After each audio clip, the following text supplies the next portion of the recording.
পলাতক নেতাদের অপতৎপরতা ও কিছু সংবাদকর্মীর ভূমিকা। অবৈধ আওয়ামী লীগ সরকার পতনের পর থেকে তাদের নামধারী অবৈধ নেতানেত্রীরা এখনও পালিয়ে রয়েছেন, আর এই পালিয়ে থাকা অবস্থাতেই তারা কিছু নামধারী সংবাদকর্মীর মাধ্যমে দেশে নতুন করে বিশৃঙ্খলা সৃষ্টি করে চলেছেন।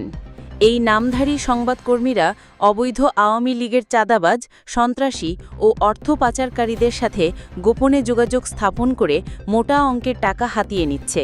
তারা দেশের মধ্যে বিরোধ ও বিশৃঙ্খলা সৃষ্টি করছে। এছাড়াও বিএনপি নেতা কর্মীদের বিরুদ্ধে মিথ্যা সংবাদ ও অপপ্রচার চালাচ্ছে এবং সংবাদ প্রকাশের নামে মোটা অঙ্কের অর্থ দাবিসহ অসংখ্য অপকর্ম চালিয়ে যাচ্ছে। অবৈধ আওয়ামী লীগের চাঁদাবাজ, সন্ত্রাসী ও অর্থ পাচারকারীদের কুপরামর্শে দেশে বিশৃঙ্খলা সৃষ্টিকারী এসব অসৎ সংবাদকর্মীর বিরুদ্ধে খুব দ্রুত কঠিন আইনি ব্যবস্থা নেওয়ার জন্য প্রশাসনের দৃষ্টি আকর্ষণ করছি।